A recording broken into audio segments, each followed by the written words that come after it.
Hello. I'm gonna just go ahead and start documenting the things that I go over in my Club Poseidon courses. Um, Instead of, I'm still gonna be teaching the class. I'm just going to also at the same time be recording these little sessions, just doing basically what we did and explaining what I'm doing along the way for those of those that can't attend but still want to learn the information. So I'm not going to waste any time. What I'm going to do right now is I'm just going to go to vrchat.com.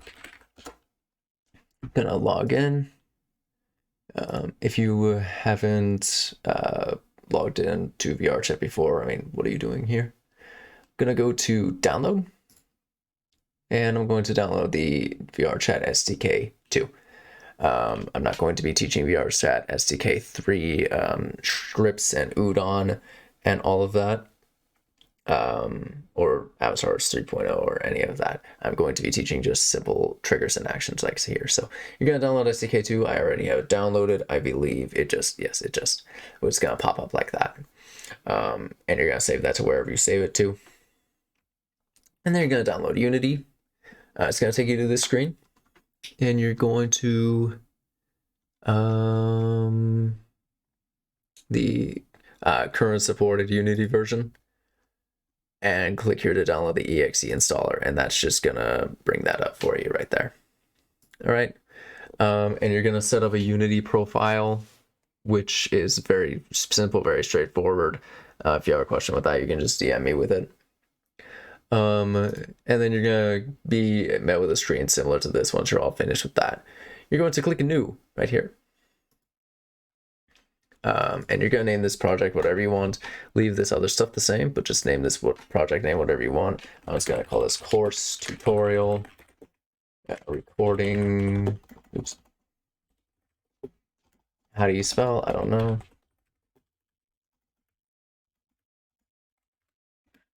Oh. Did I press enter? I don't know. My hand slipped. Okay, yeah. So it's importing small assets.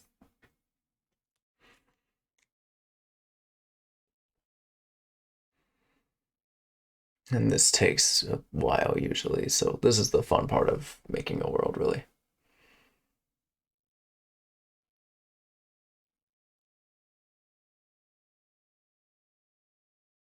And you're gonna get a blank Unity scene.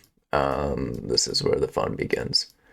So the controls, if you don't know for Unity, are you hold your right mouse button and you can look around like this. So all the way in a three-directional view. And then this is the way that I'll be moving is with the right mouse button and the middle mouse button. So your scroll wheel, you can hold your scroll wheel down and it'll pan like this. So this looks around, this pans, and then you can also zoom in by just using your scroll wheel. Just like that. Nice and smooth. It takes a little bit to get used to, but if you use Unity 4, you already know that. So what I'm going to do for the first order of business is go into Assets here.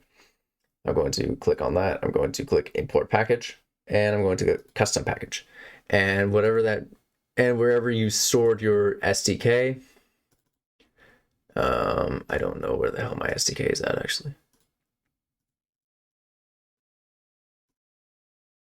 Huh, that's interesting now, ain't it? Is it on here?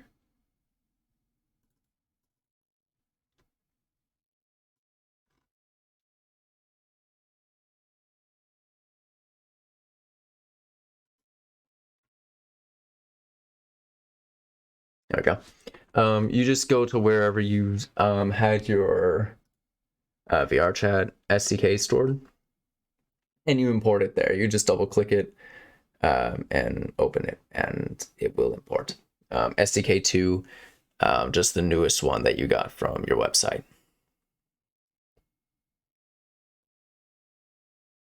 That I just showed you. And give that a few minutes. Like I was saying, this is the fun part, is importing all your assets. Getting everything to get ready.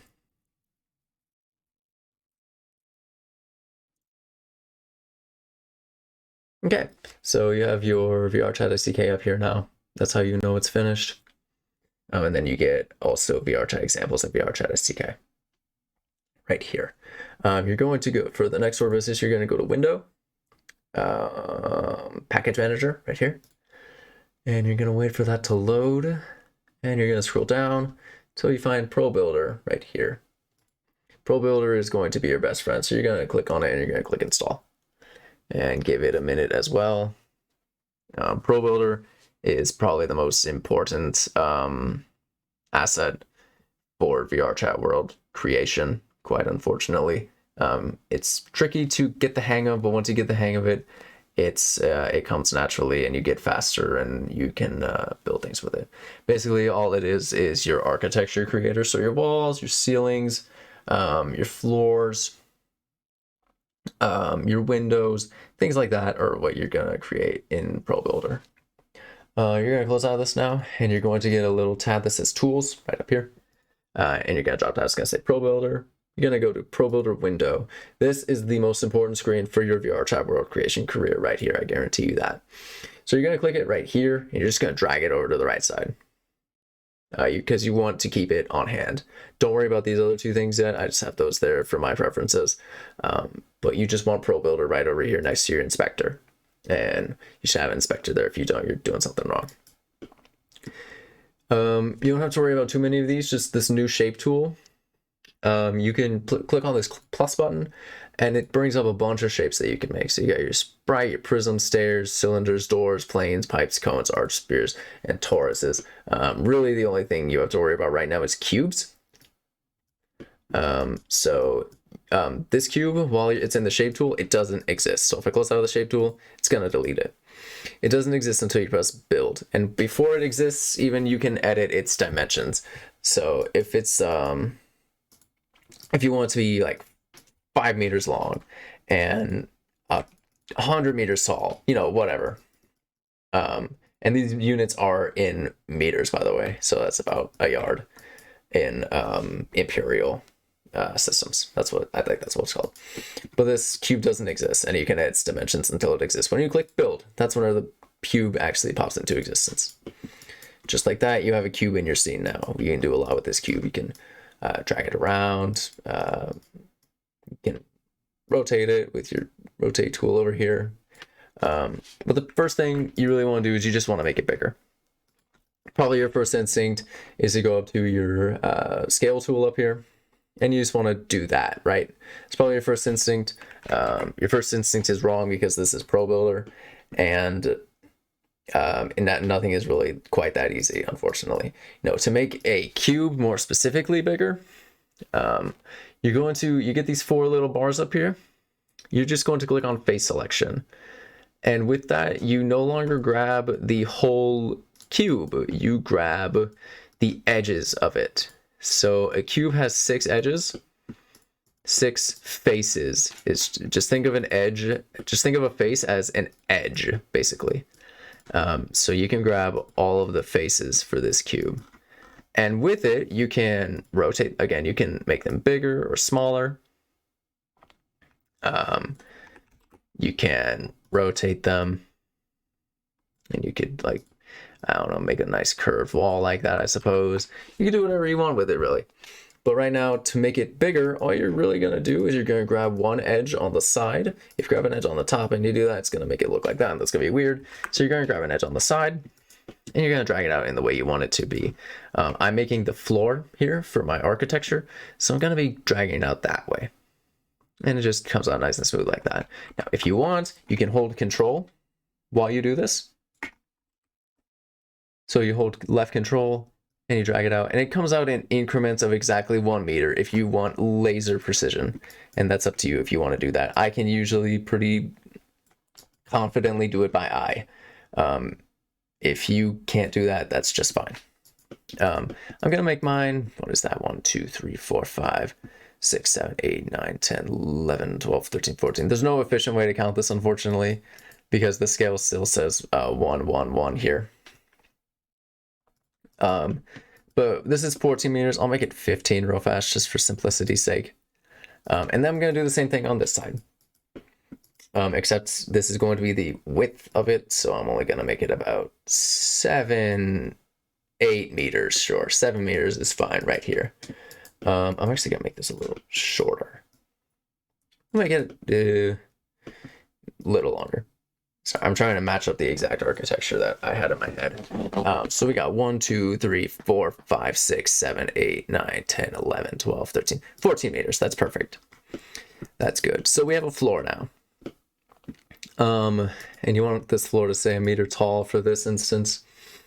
And the next thing you want to do is you obviously want to build walls.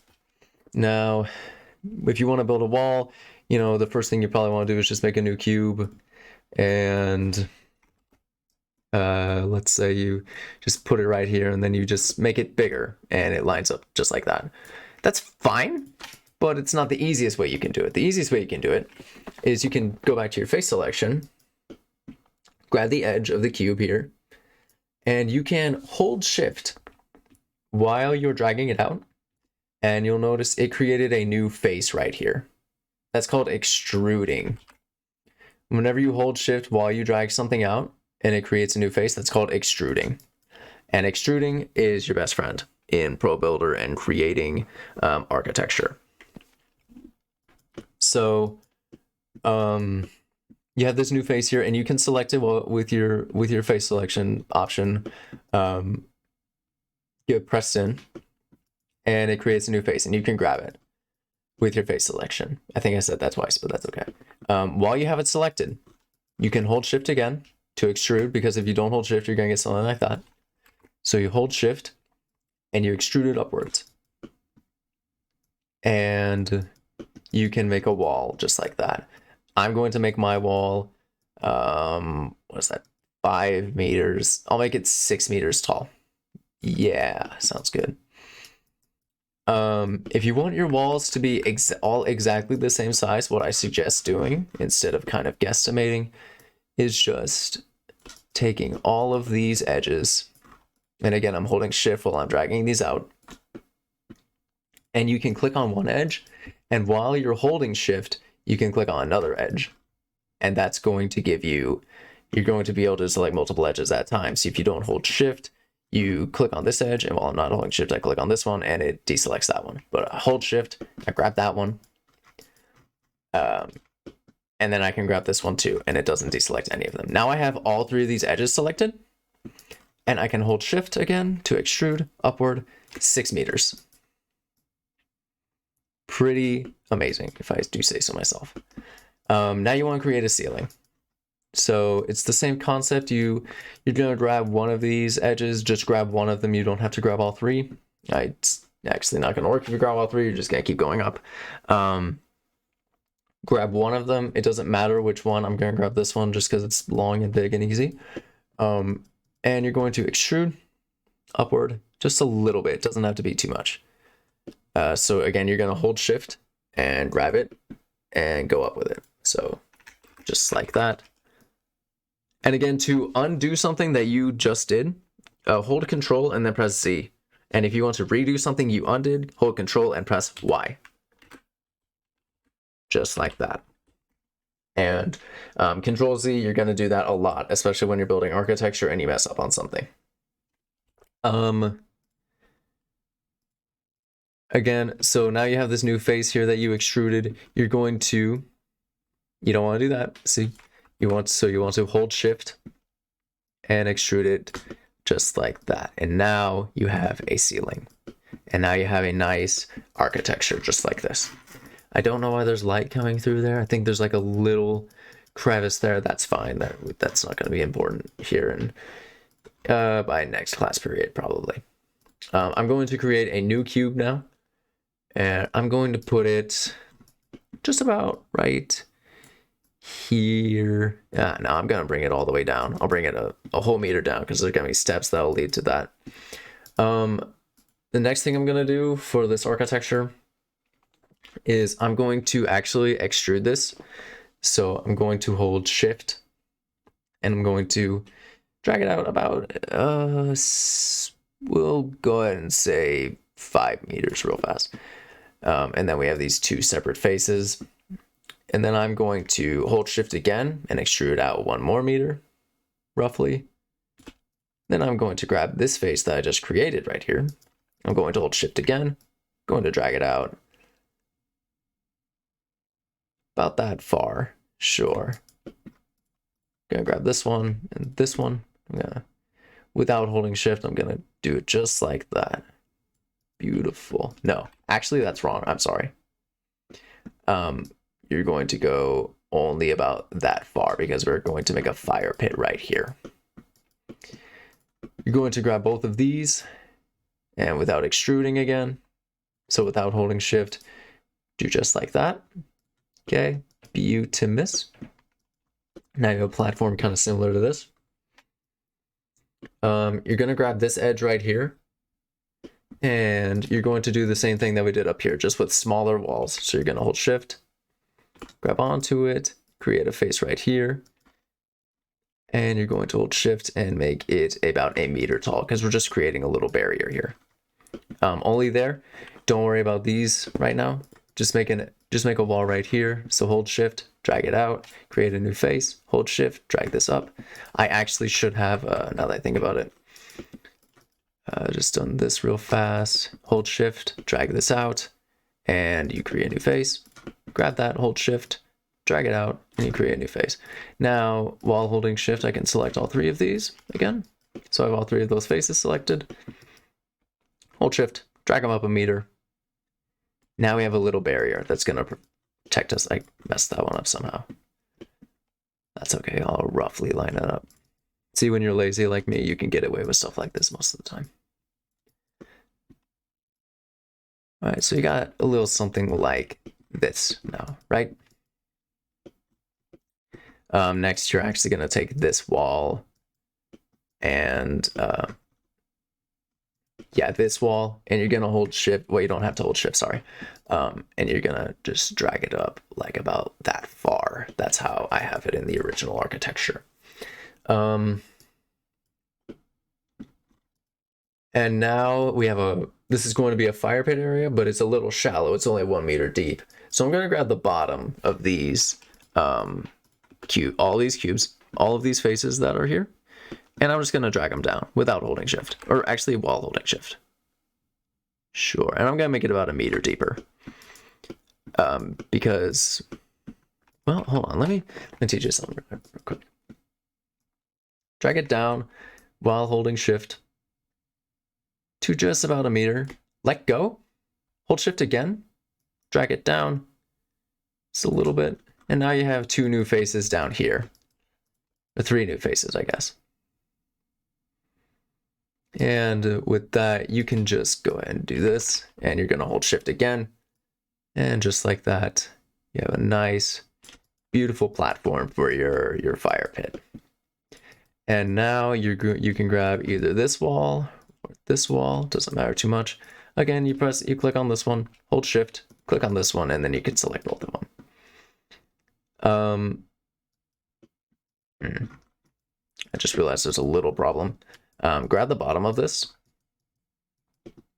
hold shift, drag it down. Now you can have like an actual wall. There we go. And hold shift. Now this is where it gets a little it can get a little wild. So hold shift, drag this out a little bit, and then go ahead and grab all 3 of these sides that you just created. Hold shift and drag them out 1 more time. That doesn't perfectly line up, but you know, to me, I could just do something like this and it would be fine. You know, and now you have a nice deep sort of fire pit. And that's how far we got in this session. So it took me only about 20 minutes to put that together. DM me if you have any questions. URIEL, capital U, Uriel, 0999 on Discord if you have any questions. Thank you.